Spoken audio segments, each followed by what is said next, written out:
term. Yay! Yay. So we have lots to celebrate. The cluster is renewed, so we can keep on having DFP seminars with great food at the moment. So that was a big relief for all of us. And we have lots of new programming that we're looking at doing in the coming year, which you'll be hearing more about. But for now, we're just going to have a great talk and not worry about anything else.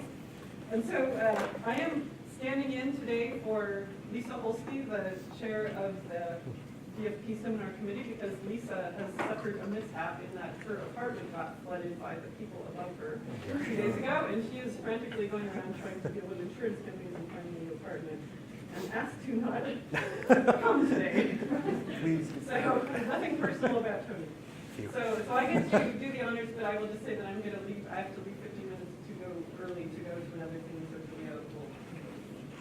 So Tony got his PhD from the Harvard MIT program. So in other words, he got a joint MD PhD. And I No, not the MD part. It's a year and a half of the MD program. Okay, we started Just, the MD program. yeah. I'm confusing him very much, I think. Could be, yeah. Yeah, so anyway, I met him when we were at MIT together. I was doing just the PhD part, but he was doing the PhD plus part, and went on more solidly into biomedical engineering than I did. And then he did a postdoc at Clemson in 1995, and then came on to UBC in mechanical engineering. That's the highlights anyway. And so he's a professor of mechanical engineering. He actually proposed and ran for many years a CREATE that was quite inspirational to our CREATE, which is the Engineering Scrubs program, the biomedical program, which is still continuing now, although not under CREATE support anymore. And he's president of the International Society for Computer-Assisted Orthopaedic Surgery from 1450s. Yeah, former.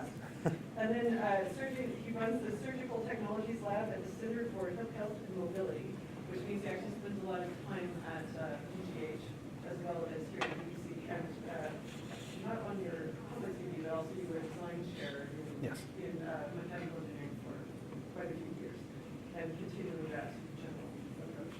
And so I will let Tony actually go into the details of what he's actually doing, because he'll do it much better than I can. Thanks, Tony. Good. Thanks, Karen. So, a real pleasure to be able to speak to you all today. I often have had to miss these Wednesday lunch hour sessions because of conflicting obligations and things, but try to make as many as I can. So great to be here. So when I was trying to figure out what to talk about, I realized that I had this kind of mishmash of interests that lie both on the curricular side and on the research side, and I couldn't quite figure out which of those to talk about, so I decided to talk about both of them. And hopefully you'll see some of the connections between the two. And I think that that probably has some lessons for the DFP CREATE as well. So that's what I'm going to do. This is one of my graduate students, Masashi Karasawa, doing a knee-mounted robot here that I'm actually not going to talk about anymore today, but you can ask me about it later. As Karen said, so I was director of the graduate program in biomedical engineering from 2010 to 2017. And in 2010, one of the first things we did was to put in a CREATE application, and we got it. So that was great. It gave us a great sense of direction going forward. And I do want to talk a little bit about it, partly because, as Karen said, it's there are some ideas that sort of flow through from EIS to DFP. But also just because there are philosophies in that program and how we set it up that actually inform the way I do research. And so I thought it would be interesting to sort of touch on some of that. More broadly, what I'm interested in is the idea of how health technologies get going and get nurtured and come to fruition. And so I did also just want to mention Hatching Health. It's more a plug than anything because I've only been involved tangentially as a mentor and advisor, so rather than originator. As Karen said, I run a lab called the Surgical Technologies Lab, and I've put together some sort of brief overviews of some of our current and recent projects to give you a bit of a flavor for how we take the philosophy that is in Engineers and Scrubs and apply it to more research-oriented projects. And then I wanted to sort of alert the broader community to the fact that we've put in a chair application in the NSERC Chairs in Design Engineering program focusing on biomedical engineering design. And I just want to give you a quick orientation to what we're anticipating there. Biomedical engineering at UBC, this is just sort of a timeline of sort of the history of it, and it actually starts back, I'm not actually sure if it was exactly 1970, but it was somewhere in the 70s. And that was really Charles Laszlo, the first sort of recognized biomedical engineer in Western Canada. And he started this program. Oops, this is all running on auto now. That's not good. I guess I grabbed a slide from somewhere, and I think it's got a timer on it. So hope it doesn't go ahead of me here. So that, yeah, okay, sorry. That'll stop after about 2 slides, I think, unless I can. Shoot, I never use the timing function in PowerPoint, so I have no idea how to stop it. If anybody knows, they can let me know. Okay. That ran for about 15 or 20 years, and then he retired, and it didn't get reestablished for about another 10 or 15 years. And it reemerged as the graduate program in biomedical engineering. And so Ezra Kwok was the first director of that. And then, as I said, about 4 years later, I came in as the second director and started the Engineers in Scrubs program, which was funded through till last year, and now we're in that next stage. So this is just a couple of the basic stats, but the key idea is that we wanted to train graduate students in the process of medtech innovation, and hopefully this stops, with really a design focus to the whole way the program worked. So these are a few quotations from the original application that we put in that sort of highlight the kind of philosophy that drove Engineers in Scrubs. And so the first one comes from the National Academy of Engineering in the States.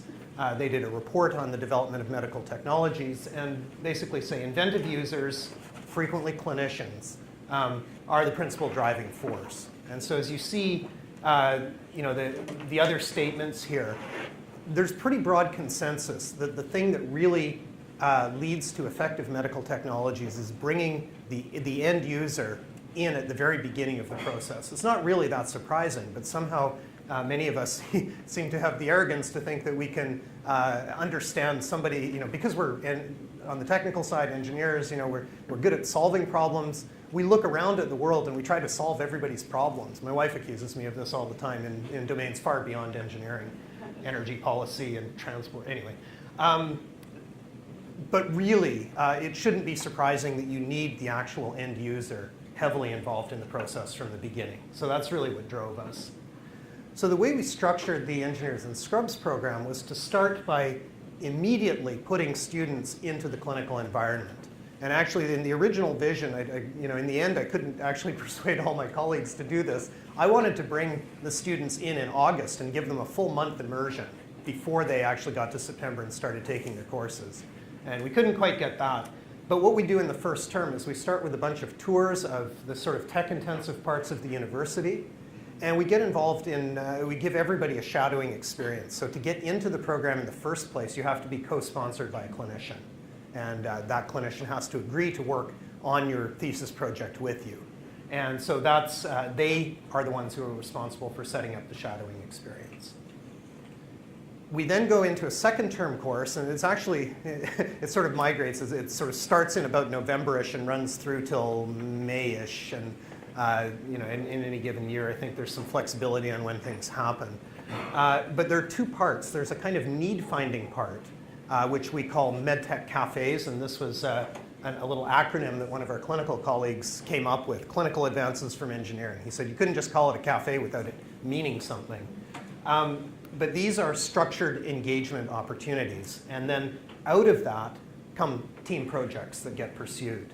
So in the Medtech Cafes, the way it works is, and it may have changed a little bit because I stopped actively teaching in this a couple of years ago when I went on a sabbatical time.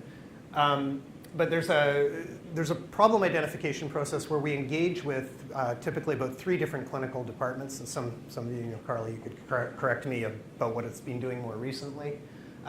3 departments per year. We have varying numbers of clinical attendees. We've had as many as 50 people from a clinical department show up to meet with the engineers and talk about their clinical needs. And so this is a photograph from one of the ones with plastic surgery early on. The MDs present the problems, and then there are these discussion groups. Priorities get identified, and then the students go out and they investigate the sort of top-ranked problems and do some literature review and sort of validation of the idea. Is there really a market for this? How important a problem is it? Is it faced just by the one clinician or by others? And then they come back and present those findings. And then the clinicians themselves have typically voted on which project should be advanced. So the projects that get advanced are the ones that they actually care the most about. So that's pretty neat. And then typically I have about 3 teams working on these things. And we follow what in some ways is a very standard design process, but fortuitously, the Stanford Biodesign program put out their 1,000-page textbook the year we started this. So we sort of glommed onto that and made it the primary reading resource. But we had always intended to follow essentially that process. So that's what we do.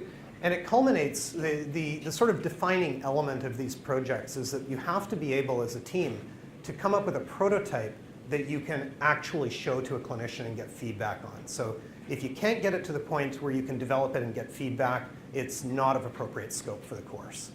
And so that gives a high motivation for all the students. It gives sort of a natural closure point. It gives a feedback cycle. And that turns out to be really, really important. I just had a couple of examples here. This was from a couple of years ago. Actually, David, you're involved in this, right? No, you're not. Did you do this one? Yeah. Yeah, you're in this one. Okay, sorry, you weren't nodding or shaking your head. Yes, you were involved in this one.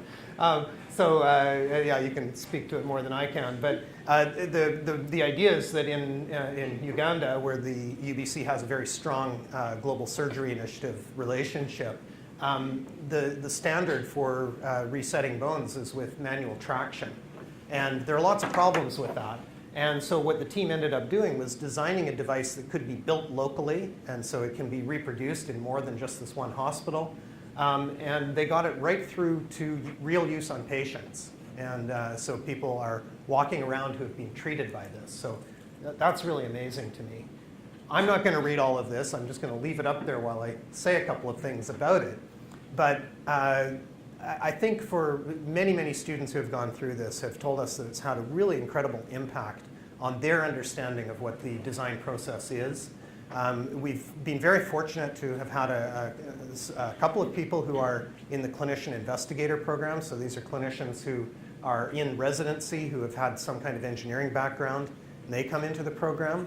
And so they learn a little bit about this all from the engineering side where they have some background. That's really neat. It'd actually be really cool if we got some more of those people who didn't have so much of an engineering background. Then they'd see more of the synergies and the opportunities there. But the engineers also really love it because they get to see how to do something in this medical context. And I love that line in the middle. I believed that an opportunity like this would be the pinnacle of my career. But because of EIS, it's only the beginning. So hopefully they're going to keep on going with all of this. I think probably the project that's emerged from EIS that has the most widespread recognition is the drill cover project, which led to a startup company called Arbutus Medical.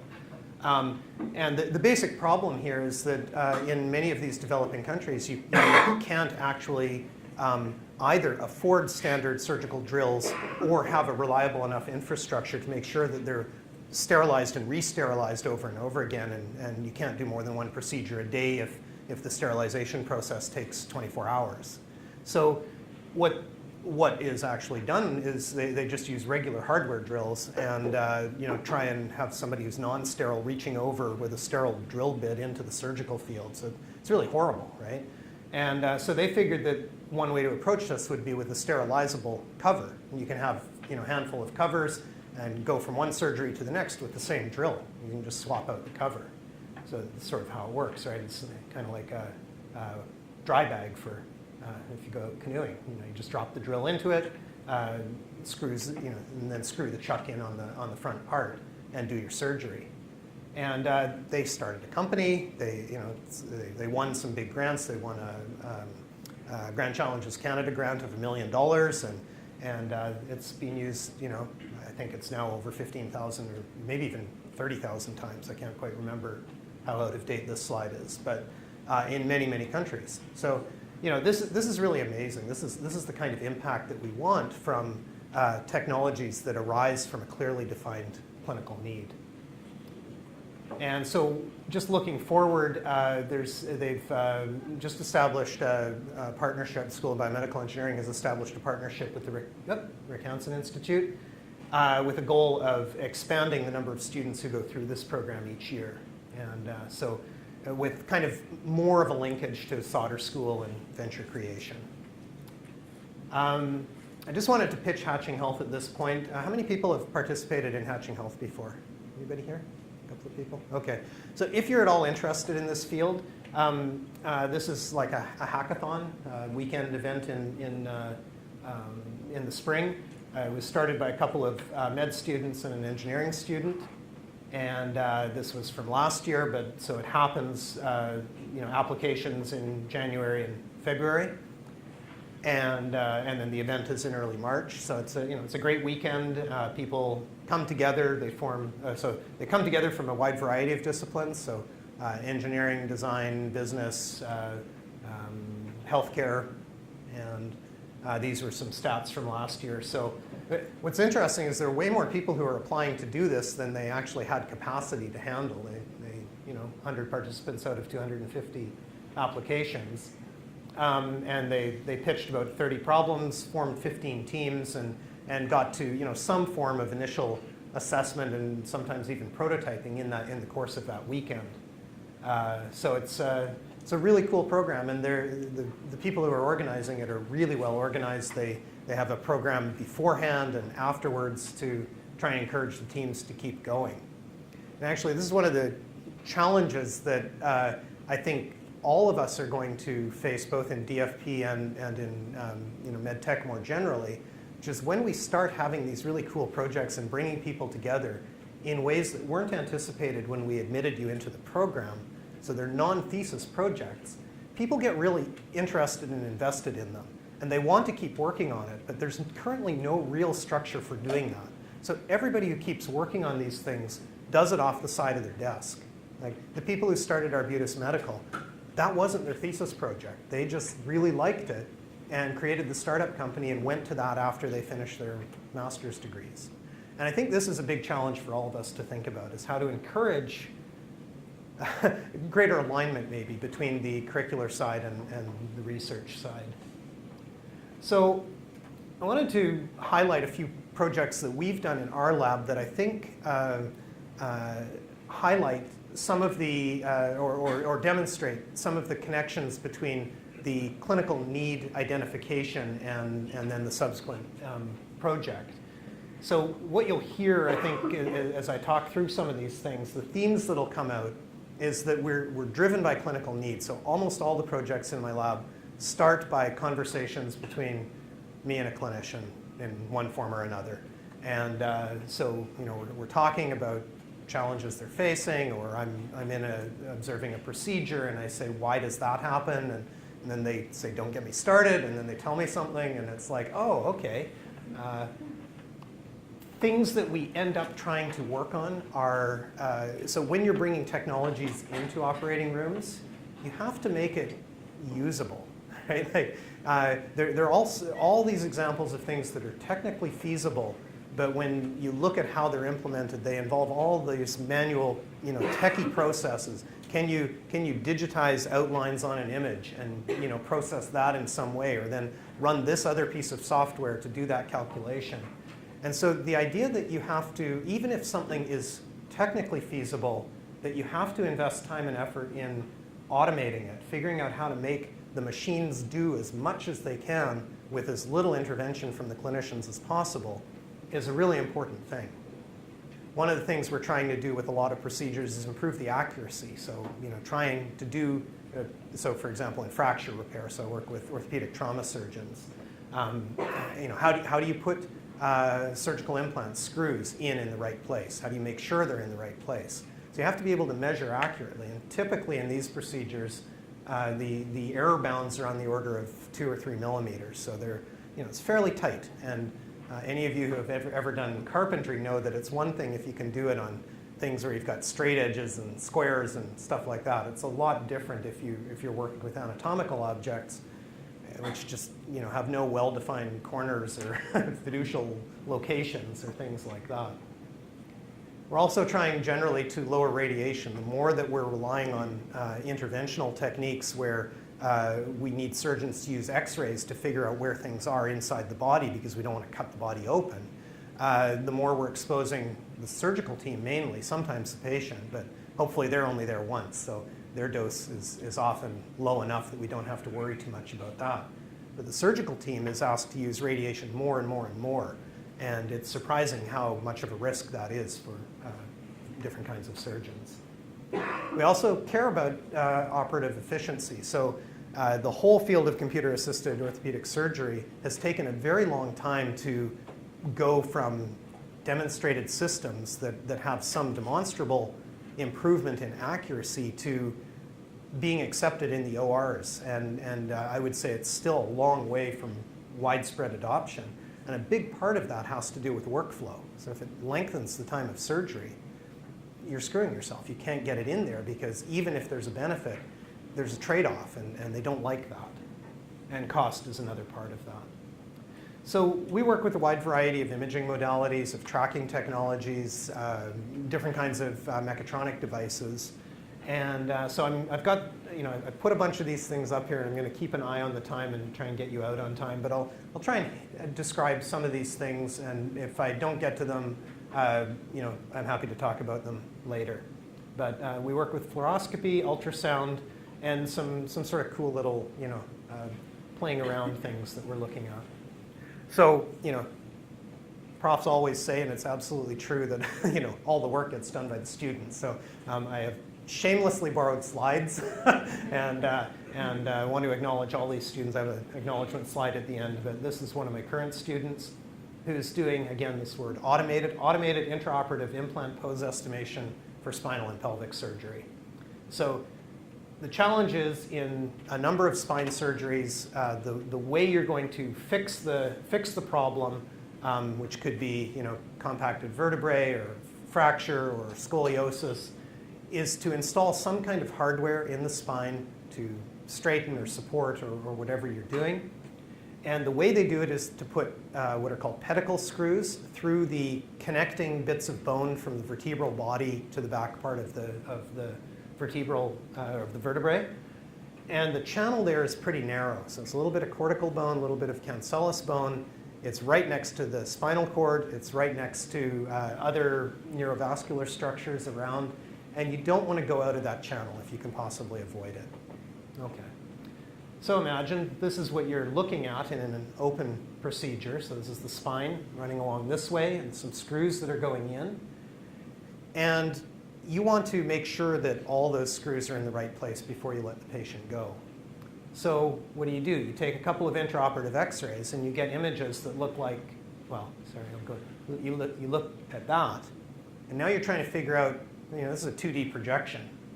What's where? Is this in or out? So maybe you're in a well-equipped operating room and you've got the ability to do a CT-like 3D scan, but you've got metal artifact because now you've got the implant in there, and so the image is really noisy. It's really hard to tell.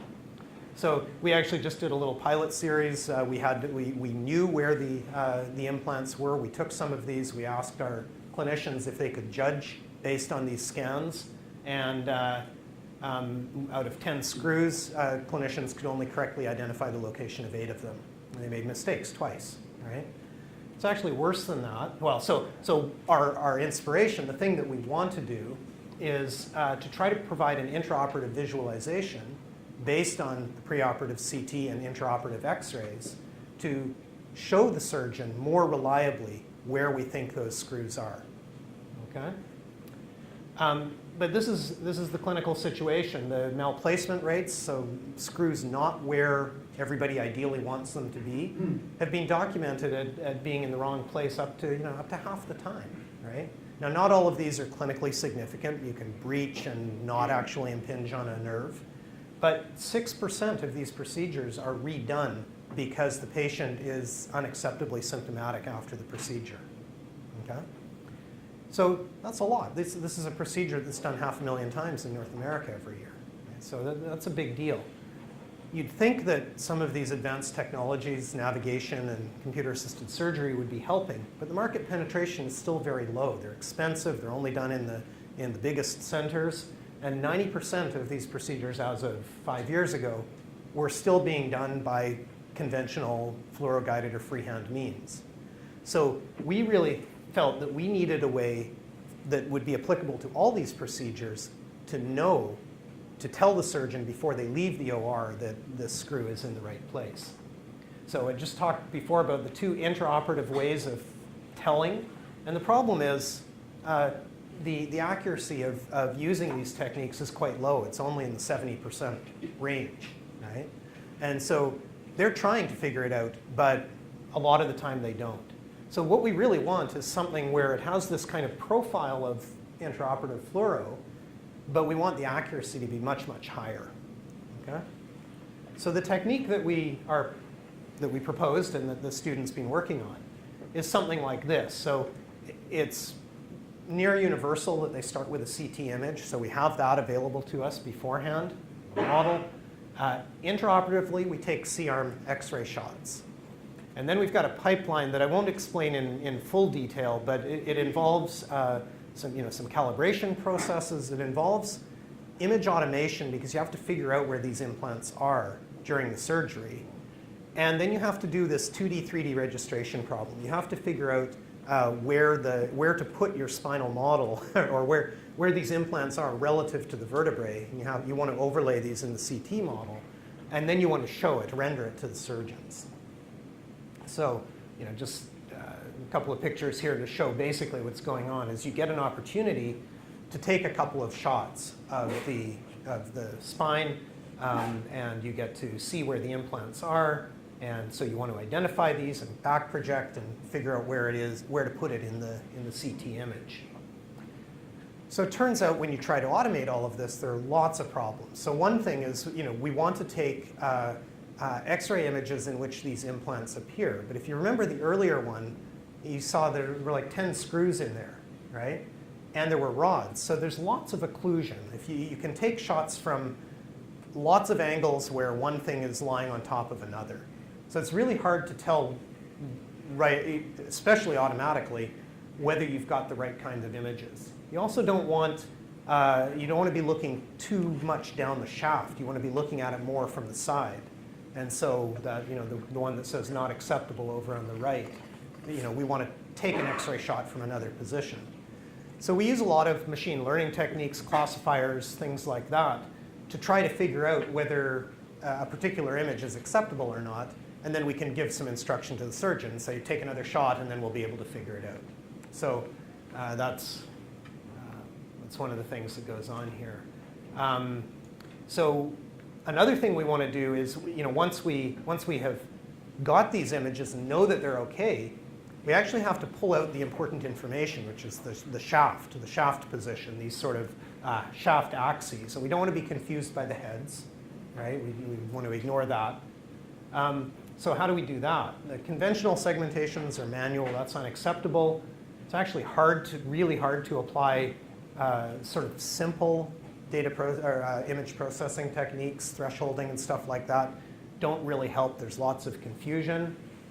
What we actually want in the end is a kind of semantic segmentation where we are identifying the parts of the image where the shafts are. So if we can label in red everywhere where we think there's a shaft, then we can do some processing and find the center line and project it back. So the ideal thing in this image, we want to process that image so that it looks like that. So these are labels attached to different pixels in the image. So we used a deep learning approach to do that, and it seems to have turned out quite well. So where we are in the project, we did a sort of model study. These are special models that have realistic X-ray properties, so they're not plastic sawbones. And what you're seeing here, the red tunnels have been identified from an X-ray. So we put the implants in, we took the X-ray shots, we pulled them out, we put the remaining bone through a CT machine, digitized the inner surface of the tunnel, and then we overlaid on that our estimate of where we thought the screws were, and those are shown in blue. And so visually it looks really good, right? So we've got, this is the real model. There really is a breach there, and you really can't see it on the rendered model. So we're very encouraged by this. We seem to have good performance, and when you put it down to metrics like angular deviation and translational deviation, it's sort of millimetric scale, degree scale. So we're very encouraged by this. We're trying to get it into the OR in the coming year. And we did this also, we're doing it on pelvic fracture, and so one of the procedures you do is put in an SI screw, a sacroiliac screw, and so basically the same technique works there. It's more challenging because you've only got partial views of the pelvis and things like that, but again, you can see there's a breach at the back there, and we can see it on the model, and another breach in another position. We can also see that on the model. While we're talking about X-ray machines, they're really awkward to work with. And I got into this project because I was in an OR and I was watching a trauma surgeon, and he was yelling at the rad tech, like, get that machine into the right place, like literally like that in the OR. It was really, that makes you sit up and take notice, like something's going on here, right? And so, I discreetly inquired afterwards what caused this problem. And so it's a communications problem. There's it's hard to know. It's hard to know as a radiology technologist what the surgeon wants done, right? And then it's hard to just try describing a manual task to anybody. Tell somebody else how to knit, only with your voice, right? Like, how do you do this? Take your right hand and move it over your left one, and it's a ridiculous communications challenge. So we started spending some time thinking about how to improve these C-arm manipulation processes. And one of the subtasks that led to was the need to know where the machine is on the floor. Okay, so you've got a big machine, it's 300 kilograms. It's being moved around over a space of a couple of meters. And where is that? So some people have tried dealing with this. One of the ways of doing it is setting up a camera system. You've all seen motion tracking systems. You can do that, but you've got line of sight issues, you've got intrusion issues. It's a problem. So we said, well, what if we hide the camera out of sight? What if we put it underneath the C-arm, look down at the floor, and see if we can measure where it's running around on the floor? So if you look down at the carpet here, this carpet has a lot of texture, and it has texture on the scale of a few millimeters, right? And so we basically, and we all know about mice, right? Mice work on an optical flow principle. If you move it across a surface, you get sort of speckle patterns and things like that that enable you to tell which direction it's moving. So we thought, can we do this on OR floors? So first of all, we had to find out our OR floors patterned. And they're all done with linoleum, so yes, they are. It's great. So this is an example. This is a sample from very similar to an OR floor. So I had a student who was doing these sort of optical flow studies, and I came up with a great acronym, I think, optical position tracking, intraoperative X-rays. This is what it kind of looks like in our lab right now. So it's stripped off some of the housings at the bottom of the C-arm. The OPTIX camera is sitting underneath. We use an OptiTrack sensor just for validation in the operative world. We don't actually use that. But basically, we designed this so that we can try and figure out where the machine is on the floor. So we use various kinds of optical feature detection algorithms, using the orb one here. So we find that we can pick up hundreds of features on this and try to keep track of it frame to frame and see how these are all moving. And so we did a comparison, first of all, from just sort of a standard optical flow algorithm, which is sort of basically what computer mice do. And so we moved it for about 2 meters, and we found that the cumulative error was about 30 millimeters. So, you know, a couple of percent, you know, not too bad, but really not all that great. When we did a proper calibration of the floor, you know, made sure that we understood the position of the camera relative to the floor, used these feature detection algorithms, we improved it quite dramatically, so now sort of a fraction of a percent in error as we integrate away from our starting point. That's really great. Intraoperatively, though, one of the things that you want to do is, I don't know, if you're trying to measure, say, from the hip to the ankle, you say you're moving a meter, you know, 3 millimeters is maybe at the outside limit of what you would accept as an error. So there are some applications where it's still, even at that, it's kind of problematic. In some applications, though, what you want to do is you want to take the machine, you want to take one X-ray shot, you want to pull it out of the way, let the surgeon do something, and then put the X-ray machine back in the same position. And right now, it's as if the RadTech's memory got wiped the first time. Right? They don't know how to get it back in the same position, and you do what they're called scout shots. You put the machine in place, you take a shot, you try again. They have all these, they put tape on the floor to try and get it back into the same position, so all these tricks that sort of work but really don't. And you know, if you actually measure how many shots and how much time, it really doesn't improve things. So one of the things we thought of was, well, if we're actually taking these pictures of the floor, maybe we can actually just store some of the pictures and then do, or store the descriptors and do closed loop feedback on those, so we can come back to the same place. If we retrace where we've been before, we can probably know where we are again. So we tested that, and so we call that a loop closure algorithm, and we found that we got submillimetric reproducibility. So we could tell where we were to better than a millimeter, okay, if we came back again. And so then we did some various other tests where we said, okay, if we use this system, can we move the C-arm away and bring it back? So give the user a display and say, you know, this is how close you are to where you started from. How close can they get back to that after moving anywhere from, oh, sorry, that's not labeled. Oh, yeah, it is, up to 7 meters away. So it's sort of, you know, move around the OR and then come back, and can you park it where you started? And we found that in all of these different kinds of movements, we could consistently come back to within 5 millimeters of where they started. And that's good enough. And so I'll just show you, so this is an example. We're overlaying, so we had one starting point, and then we made 3 movements away, and then asked them to come back to the same point. And then once they were back there, we took an X-ray shot and overlaid it on the original. And you can see that the worst of those 3 movements was 4 millimeters away. From the point of view of being able to get a usable X-ray shot, this is really great. Okay, so shifting gears a little here.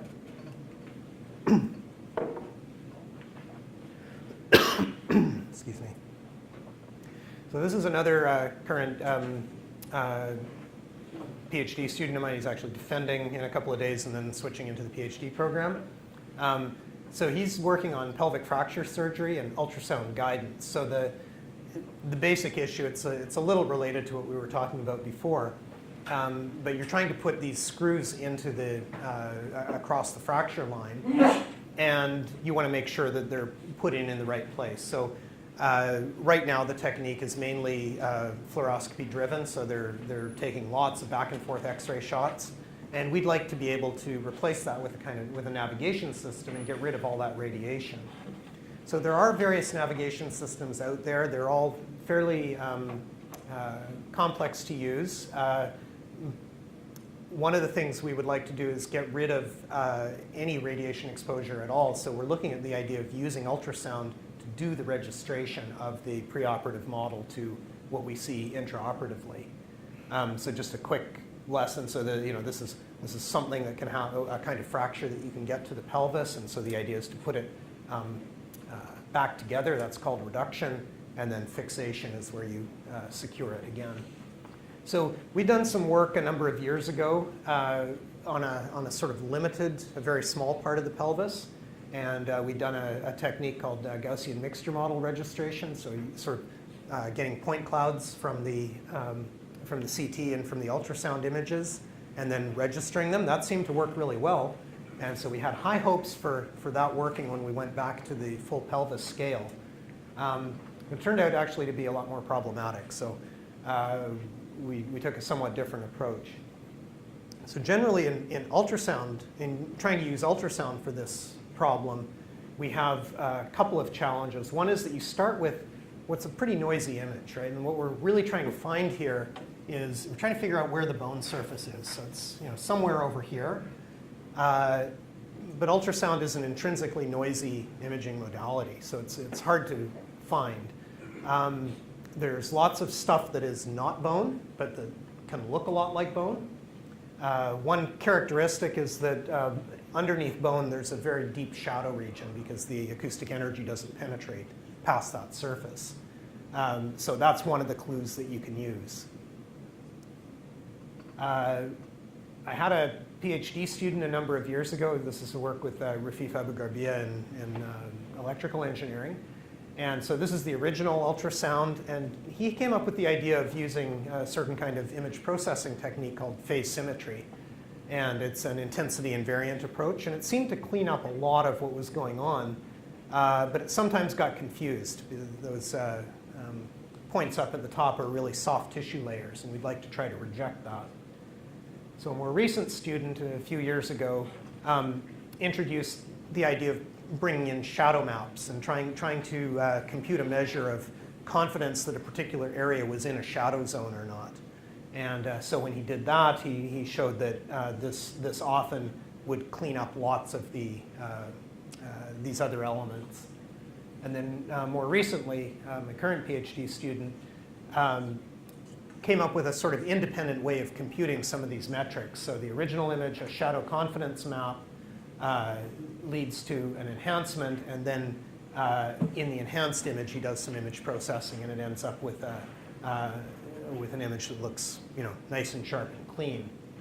So we did some validation experiments. So this is typically what we do. We start in a lab, then we move to animal or cadaver studies, and then hopefully, if it's possible, we move all the way to the OR. So we've got this is a phantom halfway through construction, so it's filled with more agar. In the end, we have some ultrasound images that we take of that, sort of roughly in that blue zone, and some images scanned around the pubis. So we did this phantom, and then this is actually a different clinical problem. This is developmental dysplasia of the hip, so newborns, and we're trying to find bony structures in the hip to find out whether they've got a dysmorphic hip, a hip that has too shallow an acetabular roof so that the hip joint slips out too easily, leads to early osteoarthritis. So we had some clinicians say, here's the ilium, here's the bone that we're looking for. What you're seeing here is the skin up at the top, part of the pelvic bone here, the roof of the hip socket here, and sort of the cartilaginous, pre-ossified head of the femur. Okay? And so we're trying to figure out where those bones are. So we had basically did a study where we looked at images. We had a clinician in green sort of say these are where the bones are. We used the various different kinds of algorithms and tried to find out which of these algorithms was best. And so just really quickly, there's a thing called the F-score, which is sort of a classification measure. Closer to 1, the better. And so the shadow peak technique turned out to be more reliable. And it also had much, much lower run times. So that was really nice. So this is a fast segmentation approach. And when we compared it to all the other algorithms that had been reported for segmentation, turned out to be right near the bottom. So one of the fastest ones out there. And then there's a registration step involved in this. And so the basic idea is you scan the ultrasound, and then you're trying to match it to this CT image that you've got in advance, right? And so you basically have to sort that out. This is I don't really have time to go into too much of the detail here, but basically we take the CT image and the ultrasound image, we try and find the relevant surfaces, and then we do it's called the normalized cross correlation optimization. So just to show, just to show here the purple ultrasound overlaid on the CT. So it seems to work quite well, and we're trying to move this all along. And so one of the things we found, it's often really interesting when you have different algorithms and different optimization metrics. They can perform very, very differently, and in ways that are often very hard to predict in advance. So we do a lot of work where we just try a whole bunch of different combinations of things and see, find out whether they work or not. And so I said before, the work we did 6 or 7 years ago on Gaussian mixture models worked really well in one setting. And then we tried doing it, and we thought it would work just fine in the pelvis. And it failed almost every time. And I still don't really understand why it failed. It seems like it should work, but anyway, it turns out that normalized cross-correlation with shadow peak always worked. So, that's an empirical finding. I didn't have any way directly of knowing that that was going to be the case, but that's what we are using now. And so target registration error, this is if we do this registration, then we say, so one of the interesting things, you use this to look at the front part of the pelvis, but where you're actually interested in is what the error is at the back where the screw is going in. So we try and estimate what the error is back at that point. And so we found that it's typically about 3 millimeters, which is, you'd like it to be better, because it's like a 7 millimeter channel, and every once in a while it's as bad as 6 millimeters, but it's on the order that it's much better than what they've got right now. So, so this does give us hope that this is a solvable problem. And the only little downside is, unfortunately, for the normalized cross-correlation, it takes like 25 seconds to compute. But that's actually, in the grand scheme of things, that's acceptable. So I'm sort of running out of time here. I'm going to skip over this. I'll just, this is a project on developmental dysplasia of the hip. And again, it uses various kinds of machine learning algorithms to try to pick out, to do things like tell whether the ultrasound scan is adequate or not. I'll just show you one thing here. So typically, developmental dysplasia is scanned with a 2D ultrasound scan. It's very unreliable. Like the error metric on the measure is the standard deviation is 40% of the distance from normal to dysplastic. Right? So that's a really noisy measurement. If just by chance you can have a metric that's almost the same as the full disease range. What we found is if we use 3D ultrasound, we can eliminate 70% of that standard deviation. So we can markedly reduce that. So then we do a bunch of, this student who's actually defending tomorrow has been using a bunch of machine learning algorithms to assess adequacy, and also, so I'll just skip over this for a moment, and also to look not only at morphology of the hip, but how displaceable the hip is. So in normal infants, the sort of ligamentous structure is tight enough that the hip is held quite well in the socket, but in some kids it's not. And so one of the things you can do, so we have this thing called the femoral head coverage ratio. It's 50% there, and then when you apply some stress, you can lift it out a little bit. And if it lifts out too much, it's a bad sign. And right now that's done entirely qualitatively. The surgeon just sort of, or the clinician, tries moving it and sees if they, writes down, yes, I can detect that it was mobile or not, right? So we're trying to put some quantification on that. And then just to quickly show you something that's, that's kind of different than all of that. So this is more on the interventional side, but I was working with a plastic surgeon, and this is a plastic surgery resident. This project actually started as an engineers and scrubs project way back when, and it emerged from one of those Medtech cafes. And what they were saying was that it's actually really hard to use this tool, which is a depth gauge. So when you drill bones, say for example in this fracture situation, when you put a screw in there, you want the screw to engage in the cortical bone, the hard bone here, but you don't want it to penetrate on the other side, because then it's going to irritate the tissue, it's going to cause pain. But you can't have it too short, or else it's not going to engage in the hard bone and it's not going to provide a strong construct. So the tolerance is, you know, a couple of millimeters. So this gauge is really bad. And so we had an idea that what we would do would be to have a laser sensor on the drill. As the drill goes through the bone, you get a distance versus time plot. And so you can see when it breaks through, and then you can measure how deep the hole is.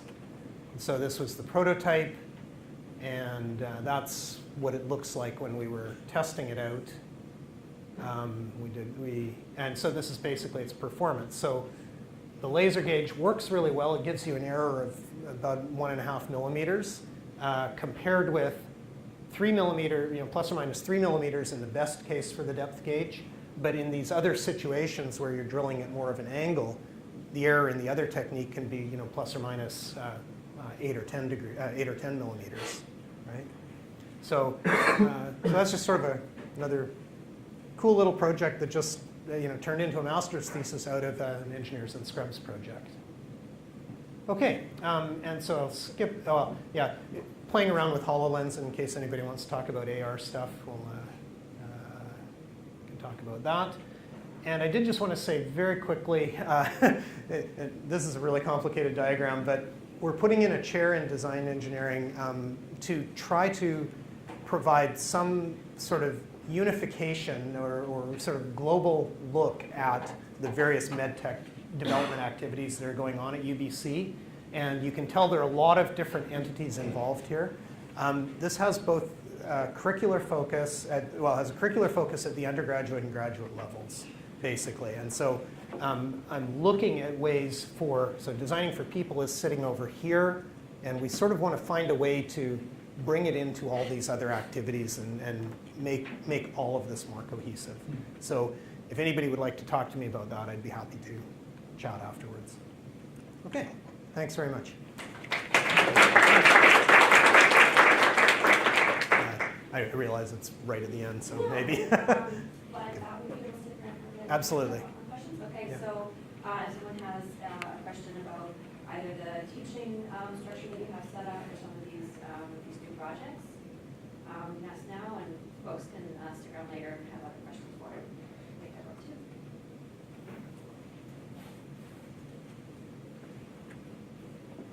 Any questions before people have to head out? I was wondering what that structure you had for how you set up those cafes. Yeah. How much modeling do you have from other folks in the engineering world of how to set up something like that? Was that your intention? Yeah, I mean, I think it was, the way it worked was I made a connection with a young faculty member in plastic surgery, and he was very keen to do this. And so we met in the summer before we did this. We met 3 or 4 times and talked it all through, and yeah, that's basically how it worked. Yeah, it seems like it's not changed what structure it is from that first iteration of it? I think it's changed somewhat, but yeah, maybe David or Carly could chat a little bit about it. Yeah, it was really encouraging when folks didn't show up and the problems. Yeah. That's been very encouraging. I think there are some departments that we've gone back to over and over again. So orthopedic trauma, the global surgery program, they're sort of frequent flyers. But Yeah, well, it's good to my part to be able to see people wanting to bring in real world problems. And, Yeah. Yeah. Thanks. Right, thanks, Tony, again, for giving your talk today. A pleasure. Yeah. Okay. Thanks, everyone.